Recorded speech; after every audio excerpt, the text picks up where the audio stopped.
এই যে ছেলেটাকে দেখছেন এর নাম প্যাট্রিক, আর তাকে ঘিরেই আমাদের আজকের গল্প। প্যাট্রিককে জন্ম দেওয়ার সময় তার মাকে বেশ কষ্ট করতে হয়েছে, কারণ পেটের মধ্যে থাকতেই সে পাদ মেরে একটা বিশাল বাবুল তৈরি করে রেখেছিল। তখন হঠাৎ ওই বাবুলটা ফেটে গিয়ে এক বিশাল বিস্ফোরণ হয়, আর সাথে সাথে প্যাট্রিক বাইরে বেরিয়ে এসে একজন ডাক্তারের কোলে পড়ে। জন্মানোর পরে প্যাট্রিক অনেক জোরে শব্দ করে একটা দুর্গন্ধযুক্ত পাদ দেয়, আর এতে সেখানকার সবাই বেশ অস্বস্তিতে পড়ে। তবে তার বাবা মা এতে তেমন কিছুই মনে করেনি। তো একদিন রাতে প্যাট্রিকের বাবা তাকে দুধ খাওয়ানোর জন্য তাকে রুমে নিয়ে যায়, কিন্তু রুমের দরজা খুলতেই পাদের দুর্গন্ধে সে রুম থেকে ছিটকে বাইরে এসে পড়ে। তো রাতে ঘুমানোর সময় গ্যাসের সমস্যাটা নিয়ে ভাবতে ভাবতে হঠাৎ তার মাথায় একটা বুদ্ধি আসে। তার বাবা তার পেটের গ্যাস আটকে রাখতে তার পেছনে একটা পলিব্যাগ লাগিয়ে দেয়। এতে দুর্গন্ধযুক্ত গ্যাস এবং তার শব্দ কোনোটাই বাইরে আসতে পারে না। কিন্তু কিছুক্ষণ পরেই পলিব্যাগটা গ্যাসে ভরতে শুরু করে, আর দেখতে দেখতেই সেটা ফুলে অনেক বড় হয়ে বিকট শব্দে ফেটে যায়। এতে প্যাট্রিকের মা প্রচন্ড ভয় পেয়ে ঘুম থেকে উঠে যায়। পরদিন প্যাট্রিকের বাবা স্মাশ এই সমস্যা থেকে বাঁচতে আবারও একটা বুদ্ধি বের করে। সে প্যাট্রিকের প্যান্টের সাথে একটা পাইপ লাগিয়ে দেয়, আর সে ওই পাইপটাকে জানালা দিয়ে বাইরে বের করে দেয়, যাতে শব্দ এবং দুর্গন্ধ দুটোই জানালা দিয়ে বাইরে চলে যায়। কিন্তু তাতে সমস্যার সমাধানের বদলে নতুন করে সমস্যা তৈরি হয়। বাচ্চা ছেলেটা যখন রুমের মধ্যে চারিদিকে ঘুরে ফিরে খেলাধুলা করে, ঠিক তখনই পাইপটা জানালা থেকে ছাড়িয়ে তার বাবার মুখে ছিটকে এসে মারাত্মকভাবে আঘাত করে। এদিকে গ্যাসের দুর্গন্ধ এতটাই তীব্র ছিল যে তার বাবাকে হাসপাতালে ভর্তি করতে হয়।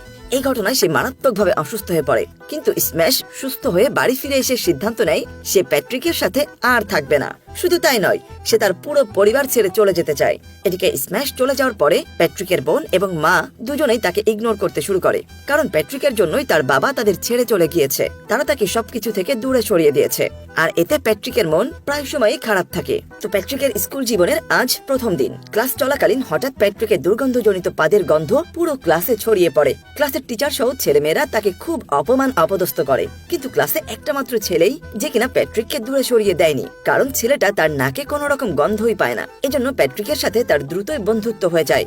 দুর্গন্ধে ভরা গ্যাসের এই সমস্যার কারণে প্যাট্রিককে স্কুলে নানা ধরনের বুলির শিকার হতে হয়, এবং সে পদে পদে এই বিষয়টা নিয়ে কষ্ট পেতে থাকে।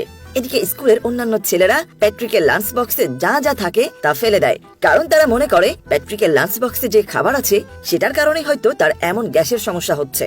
তখন প্যাট্রিকের বন্ধু অ্যালেন সেটার প্রতিবাদ করতে গেলে অ্যালেনের উপরেও তারা হামলা চালায়। এদিকে অ্যালেন নিজেকে একজন মহান প্রতিভাবান একজন ব্যক্তি মনে করে, এবং সে ভবিষ্যতে একজন বড় উজ্জ্বল বিজ্ঞানী হতে চায়। সে এমন কিছু একটা আবিষ্কার করতে চায় যেটা কোনো মানব সম্পদ ব্যবহার না করেই কিভাবে একজন মানুষ আকাশে উঠতে পারে। এখন অ্যালেন প্যাট্রিককে বলে সে একটা অ্যাভিয়েশন প্রতিযোগিতায় অংশগ্রহণ করতে চায়, কারণ এই প্রতিযোগিতায় জয়ী হলে তারা দুজন স্কুলের সবার থেকে আরো বেশি শক্তিশালী পজিশনে চলে যাবে। এদিকে মিস্টার জন ওস্কুর হচ্ছে বিশ্বের দ্বিতীয় সর্বশ্রেষ্ঠ মিউজিক আর্টিস্ট। তিনি প্যাট্রিকদের স্কুলে একটা পারফরমেন্সের জন্য আসেন এবং গান শেষে স্টুডেন্টদের সামনে বক্তৃতা দেন। তিনি বলেন এই স্কুলে সায়েন্স ফিকশন প্রজেক্ট নিয়ে একটা প্রতিযোগিতার অনুষ্ঠান করা হবে, সেখানে বিজয়ীকে অনেক টাকা পুরস্কার দেওয়া হবে। বক্তৃতার মাঝে হঠাৎ করে প্যাট্রিকের ভীষণ পাদ আসে, আর সে নিজেকে সামলাতে পারে না। কন্ট্রোল করতে না পেরে সে অনেক বড় শব্দ করে গ্যাস ছেড়ে দেয়, যা ওখানকার দর্শকদের মধ্যে একটা অস্বস্তিকর পরিবেশের সৃষ্টি করে। একজন গেস্টের সামনে এরকম অস্বস্তিকর এবং নোংরা পরিবেশ সৃষ্টি করার জন্য স্টুডেন্টদের টিচার প্যাট্রিককে স্কুল ছেড়ে দেওয়ার নির্দেশ দেন। প্যাট্রিকের প্রচন্ড খারাপ লাগে, তাই সে স্কুল থেকে বাসায় ফিরে যায়। এদিকে প্যাট্রিকের গ্যাসের সমস্যার জন্য তার মা তাকে বাসায় বানানো কিছু কুকি খেতে দেয়, যেগুলো খেতে কোনো স্বাদ নেই, কিন্তু অপরদিকে তার বড় বোনকে অনেক সুস্বাদু খাবার খেতে দেয়। এটা দেখে প্যাট্রিক মন খারাপ করে তার রুমে চলে যায়। এরপর রাতে প্যাট্রিক একজন মহাকাশচারী হওয়ার স্বপ্ন দেখে। জেগে উঠে সে দেরি না করে একটা আমেরিকান স্পেস সেন্টারে চিঠি লেখে, কিন্তু আমেরিকান স্পেস সেন্টারের কমান্ডার ইন চিফ টিভি চ্যানেলে তার এক বক্তৃতায় তিনি বলেন মহাকাশচারী হতে হলে একজন ব্যক্তিকে অবশ্যই নিজের উপর পরিপূর্ণ নিয়ন্ত্রণ থাকতে হবে এবং তার সমস্যাগুলো থেকে ধীরে ধীরে কাটিয়ে উঠতে হবে। তো প্যাট্রিক তার বন্ধু অ্যালেনের কাছে ছুটে চলে যায়। এদিকে অ্যালেন যে ওড়ার প্রতিযোগিতার কথা প্যাট্রিককে বলেছিল সেটার একটা মেশিন তৈরি করতে হবে। প্যাট্রিক সেখানে তার বন্ধুকে সাহায্য করার সিদ্ধান্ত নেয়। অ্যালেন প্যাট্রিককে তার রুমের বাইরে অপেক্ষা করতে বলে, আর সে সারা রাত রুমের বাইরে অপেক্ষা করে। পরদিন সকালে অ্যালেন তার মেশিনটা পুরোপুরি ভাবে প্রস্তুত করে ফেলে এবং তার আবিষ্কার ঠান্ডার প্যান্টের সাথে প্যাট্রিকের পরিচয় করিয়ে দেয়, যে প্যান্টের মাধ্যমে প্যাট্রিক তার সমস্ত গ্যাস জমা করে রাখতে পারবে। পরদিন প্যাট্রিক ওই ঠান্ডার প্যান্টটা পরে স্কুলে আসে, কিন্তু স্কুলের দুষ্টু ছেলেরা প্যাট্রিকের ঠান্ডার প্যান্টের বক্সকে লাঞ্চ বক্স ভেবে খুলতে শুরু করে। প্যাট্রিক ওদেরকে বাধা দিতে চাইলেও ওরা প্যাট্রিকের কোনো কথাই শোনে না। তো বক্সটা খোলার সাথে সাথেই ছেলেটার মুখে জমা গ্যাসের সমস্ত আবর্জনা লেগে যায়। তারপর প্যাট্রিককে শাস্তি দেওয়ার জন্য তারা প্রত্যেক দিন তাকে স্কুলের প্লে জোনে বেঁধে রাখে এবং তার সাথে নানাভাবে অন্যায় অবিচার করতে থাকে। আর এই কারণেই পরদিন থেকে প্যাট্রিক আর স্কুলে যায় না। তাই অ্যালেন তাকে দেখতে তার বাড়িতে চলে যায় এবং তার বন্ধুর জন্য নতুন একটা ঠান্ডার প্যান্ট বানিয়ে নিয়ে আসে। প্যাট্রিকের মা তার এই সমস্যার জন্য বিরক্ত হয়ে এক পর্যায়ে তাকে ডাক্তারের কাছে নিয়ে যায়। ডাক্তার প্যাট্রিকের সমস্যা ধরার জন্য কিছু পরীক্ষা নিরীক্ষা দেয়। সেগুলোর রিপোর্ট আসার পরে ডাক্তার দেখতে পায় প্যাট্রিকের পেটে দুটো পাইথলি রয়েছে, যা তিনি আগে কখনোই কোনো রোগীর মধ্যে দেখেননি। তিনি আরো বলেন, প্যাট্রিক এমন একটা ছেলে যার মধ্যে সৃষ্টিকর্তা একটা অনন্য উপহার দিয়েছেন। এটা শুনে প্যাট্রিক অনেক বেশি উৎসাহিত হয় এবং সে এখন জানে যে তার মধ্যে অন্যদের তুলনায় ভিন্ন কিছু রয়েছে, যা তার মহাকাশচারী হওয়ার স্বপ্ন বাস্তবায়নের প্রথম ধাপ। প্যাট্রিক দৌড়ে যে তার বন্ধু অ্যালেনকে বিষয়টা জানাতে চায়, কিন্তু যাওয়ার পথে সে জানতে পারে মিস্টার জন বিশ্ব ভ্রমণের জন্য সকলকে মহড়া দিচ্ছেন। প্যাট্রিক সেখানে যাওয়ার সিদ্ধান্ত নেয়। প্যাট্রিক মিস্টার জনের সাথে নানাভাবে যোগাযোগ করার চেষ্টা করে যে সে এই ভ্রমণে যেতে চায়, কিন্তু মিস্টার জন যেহেতু জানে প্যাট্রিকের প্রচুর গ্যাসের সমস্যা রয়েছে, তাই সে কোনোভাবেই তাকে অ্যালাউ করে না। এরপর সে দৌড়ে তার বন্ধুর কাছে যায় তার দুটো বায়ুথলির কথাটা জানাতে। এটা জানতে পেরে অ্যালেনের প্রজেক্টের জন্য দারুণ একটা বুদ্ধি মাথায় আসে। তারা কনফিডেন্ট হয়ে যায় এই কম্পিটিশনে তারাই পুরস্কার পাবে। ইভেন্টটা শুরু হয়ে যায় এবং প্রত্যেকে তাদের প্রজেক্ট এক এক করে প্রেজেন্ট করতে থাকে, কিন্তু কেউই সফলভাবে তাদের প্রজেক্ট প্রেজেন্ট করতে পারে না। একে একে সবার প্রেজেন্ট করা হয়ে গেলে এরপর অ্যালেন এবং প্যাট্রিক তাদের প্রজেক্ট প্রেজেন্ট করতে চলে আসে। প্রেজেন্টেশন শুরু হওয়ার আগেই প্যাট্রিক তার শক্তিশালী দূষিত বায়ু খুব জোরে বের করে দেয়। তারপর ধীরে ধীরে সেই বায়ুর চাপে তাদের প্রজেক্টটা রান করতে থাকে। যখন তাদের মেশিনটা উপরে উঠতে শুরু করে তখন অ্যালেন সেটা সুন্দরভাবে পরিচালনা করতে থাকে। এক পর্যায়ে প্যাট্রিকের বিশ্রী দুর্গন্ধ গ্যাস বাতাসে ছড়িয়ে পড়লে সেখানে আসা দর্শকরা প্রচন্ডভাবে বিরক্ত বোধ করে এবং সেই মুহূর্তে জন রেগে গিয়ে উচ্চস্বরে গর্জন দিয়ে ওঠে। প্যাট্রিকের এই বিচ্ছিরি গ্যাস তার এই সুন্দর কণ্ঠের জন্য দায়ী, কারণ তার এই কণ্ঠ স্বাভাবিক অবস্থায় আসে না। কম্পিটিশনে জয়ী হওয়ার পর সেদিন অ্যালেন প্যাট্রিককে মহাকাশচারী হতে সাহায্য করার প্রতিশ্রুতি দেয়। তারপর প্যাট্রিক তার স্কুলের সেই ছেলেকে শিক্ষা দেওয়ার জন্য তাকে খুঁজে বের করে। এক পর্যায়ে ছেলেটা পালানোর চেষ্টা করলে প্যাট্রিক তাকে তাড়া করে বনের ভিতর নিয়ে যায় এবং সেখানে ছেলেটার সামনে প্যাট্রিক তার সমস্ত শক্তি দিয়ে পাত ছেড়ে দেয়, আর যেন পুরো দুনিয়াটা কেঁপে উঠল।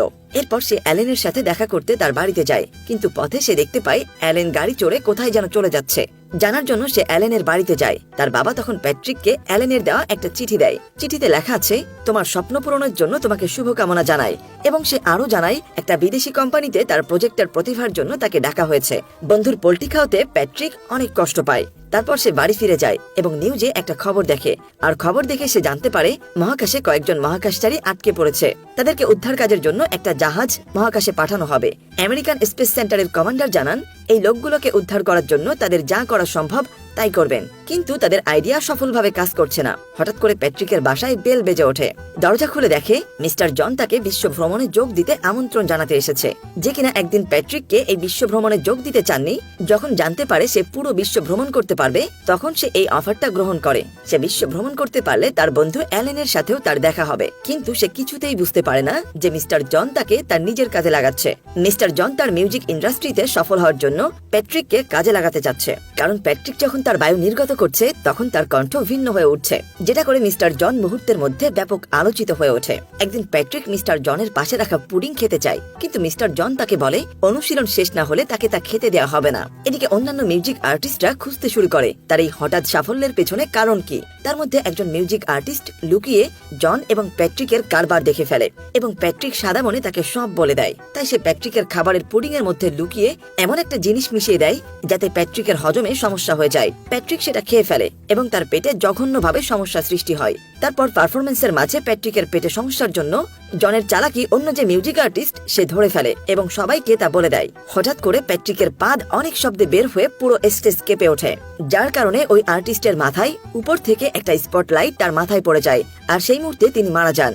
শো বন্ধ হয়ে যায়। মুহূর্তের মধ্যে সমস্ত পত্রিকা এবং সাংবাদিকদের মধ্যে খবরটা ছড়িয়ে পড়ে এবং প্যাট্রিককে পুলিশে গ্রেফতার করে। প্যাট্রিককে কারাগারে ধরে নিয়ে যাওয়া হচ্ছে। তখন সে সাংবাদিকদের সামনে বলে যে আমি ইচ্ছাকৃতভাবে এরকম কিছুই করতে চাইনি, আমি শুধু চেয়েছিলাম একটা বিশ্ব ভ্রমণের মাধ্যমে আমি যেন আমার বন্ধুর সাথে দেখা করতে পারি, কিন্তু মিস্টার জন আমার এই সুযোগটাকে কাজে লাগিয়েছে। সে আমাকে দিয়ে তার মিউজিক ইন্ডাস্ট্রিতে সফল হতে চেয়েছেন। আর তারপর একে একে এসব ঘটনা ঘটে। এদিকে অ্যালেন টিভিতে প্যাট্রিকের সবকিছু দেখতে পায়। জসকোর্টে যখন তার সালিশ বিচার হচ্ছিল তখন প্যাট্রিককে বিচারক অপরাধী ভাবতে পারে না, কারণ একজন কর্মী দাবি করে যে উৎপাদন ত্রুটির কারণে পিনটা আলগা ছিল এবং এজন্যই আর্টিস্টের মাথায় স্পটলাইটটা ভেঙে পড়ে। বিচারক প্যাট্রিককে দোষী সাব্যস্ত করতে পারে না। এরপর একজন লোক গাড়ি থেকে নেমে মন্ত্রীকে একটা চিঠি দিচ্ছে। প্যাট্রিককে মুক্ত করার পর আমেরিকান সরকারের হেফাজতে স্থানান্তর করার পরেই লোকটাকে বলা হয় প্যাট্রিককে এমন জায়গায় নিয়ে যাও যেখানে তার উপহার রাখা রয়েছে। এখানে পুরো টিম প্যাট্রিককে গাড়িতে করে এয়ারপোর্টে নিয়ে যাচ্ছে। তারা গাড়ির ভিতরে মাস্ক ব্যবহার করছিল, কারণ যাতে কোনো গন্ধ তাদের নাকে না পৌঁছায়। এরপর দলটা প্যাট্রিককে নিয়ে বিমানে ওঠে এবং তাকে একটা আলাদা রুমের ব্যবস্থা করে দেওয়া হয়, যেখানে প্যাট্রিক তার মনের মতো বাথরুম, পোশাক সবকিছু ব্যবহার করতে পারে। রুমে তার বিছানার পাশে তার নিজের এবং অ্যালেনের ছবি রাখা রয়েছে। কয়েক ঘন্টা পর তারা ল্যান্ড করলে দুই বন্ধুর আবার দেখা হয়ে যায় এবং দুইজন খুশিতে দুইজনকে জড়িয়ে ধরে।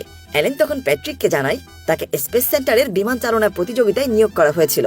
বিমান চালনা প্রতিযোগিতায় জয়লাভ করার পরে তাদের অ্যালেনের প্রতিভা প্রয়োজন ছিল এবং মহাকাশে আটকে পড়া মহাকাশচারীদের উদ্ধার করতে তাকে প্রয়োজন ছিল, কিন্তু তাদের শর্ত ছিল এই কথা কাউকে জানানো যাবে না। আর এজন্যই সে প্যাট্রিককে কিছুই বলে যেতে পারেনি। তাদের দুজনের দেখা সাক্ষাৎ হওয়ার পর স্পেস সেন্টারের জেনারেল কমান্ডারের সাথে তাদের দেখা হয় এবং প্যাট্রিককে বলে 24 ঘন্টার মধ্যে তার স্বপ্ন সত্যি হতে যাচ্ছে। অ্যালেন তার সব বন্ধুদের সাথে প্যাট্রিককে পরিচয় করিয়ে দেয় আর তাকে বলে যে আমেরিকান স্পেস সেন্টার প্যাট্রিকের দুটো পেটের কন্ডিশনের উপর ভিত্তি করে গবেষণা ও নেতৃত্ব দেওয়ার জন্য সমস্ত দেশ থেকে তরুণ প্রতিভাগুলোকে নিয়োগ করেছে। অ্যালেন আর তার বন্ধুরা মিলে সিদ্ধান্ত নেয় যে মহাকাশ থেকে মহাকাশচারীদের উদ্ধার করতে প্যাট্রিককে কাজে লাগানো যাবে। তো 24 ঘন্টার মধ্যে প্যাট্রিককে কড়া রুটিনে থাকতে হয় আর তাকে এক্সারসাইজ সহ খাবারের তালিকাও পরিবর্তন করতে হয়। এই দীর্ঘ সময় অনুশীলন করার পর প্যাট্রিকের পেছনে একটা টিউব সংযুক্ত করে তারা একটা পরীক্ষা করে দেখে। প্যাট্রিক এবার তার শক্তির সর্বোচ্চটা দিয়ে পেটের মধ্যে জমে থাকা সব গ্যাস বের করতে থাকে আর এই গ্যাস থেকে আগুন বের হওয়ার পর অ্যালেন নিশ্চিত করতে পারে যে তার আবিষ্কারটা পুরোপুরি কাজ করছে। প্রায় 30 মিনিটের মধ্যে মহাকাশ যাত্রার রকেটটা উড়তে শুরু করবে আর প্যাট্রিকের যাত্রা শুরু হওয়ার আগে কিছু বিশেষজ্ঞরা তাকে করতালির মাধ্যমে স্বাগত জানায়। এমনকি মার্কিন যুক্তরাষ্ট্রের রাষ্ট্রপতির সাথেও সে দেখা করার সুযোগ পায়। এরপর প্যাট্রিক শীঘ্রই তার ক্যাবিনে গিয়ে বসে পড়ে, কিন্তু হঠাৎ একটা খারাপ নিউজ আসায় পরিবেশটা যেন থমকে যায়। একজন প্রযুক্তিবিদ জেনারেলকে জানান রকেটটা টেক অফের 20 সেকেন্ড পরে বিস্ফোরণ হওয়ার সম্ভাবনা রয়েছে আর এই বিস্ফোরণ হওয়ার সম্ভাবনা 79%-এর মতো। তখন জেনারেল শেফার্ড অ্যালেনকে পরিস্থিতি সম্পর্কে জানায়। তো অ্যালেন তাকে জানায় মিশনটা বাতিল করতে হবে কিনা। এই সমস্ত কিছু প্যাট্রিককে জানানো উচিত আর প্যাট্রিক যদি এই মিশনটাতে যেতে রাজি নাও হয় তবুও সে একজন মহানায়ক হিসেবে বিবেচিত হবে, তাই এই সিদ্ধান্ত শুধুমাত্র তার। কিন্তু প্যাট্রিক রকেটটা ছেড়ে যেতে বলে এবং তার আগ মুহূর্তে বিশ্ববাসীর কাছে একটা বার্তা দিয়ে যায়। সে বলে ঠিক এই মুহূর্তে আমি আমার মহান স্বপ্নটা পূরণ করতে যাচ্ছি আর আমি আমার মিশনে সফল হওয়ার জন্য যথাসাধ্য চেষ্টা চালিয়ে যাব। সে আরো বলে আমি আমার পরিবারকে সারা জীবন খুশি করার চেষ্টা করেছি, স্কুলে সবার সাথে মিশে থাকতে চেয়েছি ঠিক একজন স্বাভাবিক মানুষ হিসেবে, কিন্তু আমি অনিচ্ছাকৃতভাবেই কোনো কিছুতে সফল হতে পারিনি। আসলে প্যাট্রিককে সবাই সব সময় অবজ্ঞায় করে গিয়েছে। মিস্টার জনের মতো মানুষ যার বক্তৃতা লক্ষ লক্ষ মানুষ শুনে যায়, সে এখন আবর্জনা থেকে খাবার খেয়ে বেঁচে থাকে। সর্বশেষে সে তার বন্ধুর প্রশংসা করে এবং বলে অ্যালেনের মতো ভালো মনের বন্ধু পেয়ে আমি সত্যি খুব ভাগ্যবান। প্যাট্রিকের স্পিচ শুনে উপস্থিত সবাই অনেক আবেগ আপ্লুত হয়ে ওঠে, বিশেষ করে প্রেস সেন্টারের কর্মচারীরা। কিন্তু এখন রকেটটার টেক অফের সময় হয়ে এসেছে। কাউন্টডাউনের পর প্যাট্রিক তার সবচেয়ে শক্তিশালী পাঁচ ছেড়ে দেয় এবং কয়েক সেকেন্ড পরেই রকেটটা টেক অফ করে। তবে কিছুক্ষণের মধ্যে প্যাট্রিকের সাথে সবাই যোগাযোগ হারিয়ে ফেলে আর সেখানে এক আতঙ্কিত পরিস্থিতি তৈরি হয়ে যায়। সবাই ভাবে হয়তো রকেটটা বিস্ফোরিত হয়ে প্যাট্রিক মারা গিয়েছে, কিন্তু সবাইকে অবাক করে দিয়ে কিছুক্ষণ পরে কনফার্মেশন আসে যে প্যাট্রিক কোনো সমস্যা ছাড়াই টেক অফ করতে পেরেছে, যা শুনে ওখানে সবাই আনন্দে ফেটে পড়ে। প্যাট্রিক মহাকাশের সুন্দর সুন্দর দৃশ্য নিজ চোখে দেখতে পায়। সে এখন সারা দেশের গর্ব আর মহা আনন্দের কারণ হয়ে গিয়েছে আর তার জন্যই আজ মহাকাশ যাত্রীরাও বেঁচে ফিরে এসেছে। এদিকে যাত্রীরা ফিরে আসাতে পুরো পৃথিবী যেন স্বস্তির নিঃশ্বাস নেয়। তারা দীর্ঘ 26 দিন ধরে মহাকাশে তীব্র যন্ত্রণায় কাটানোর পর বেঁচে থাকার আশায় ছেড়ে দিয়েছিল। আর ঠিক তখনই প্যাট্রিক স্ম্যাশ তাদের সবাইকে মৃত্যুকূপ থেকে ফিরিয়ে আনে আর তাদের সকলকে আন্তরিকভাবে অভ্যর্থনা জানায়। আর এই আনন্দপূর্ণ মুহূর্তের মধ্য দিয়েই এই সফল গল্পের সমাপ্তি ঘটে।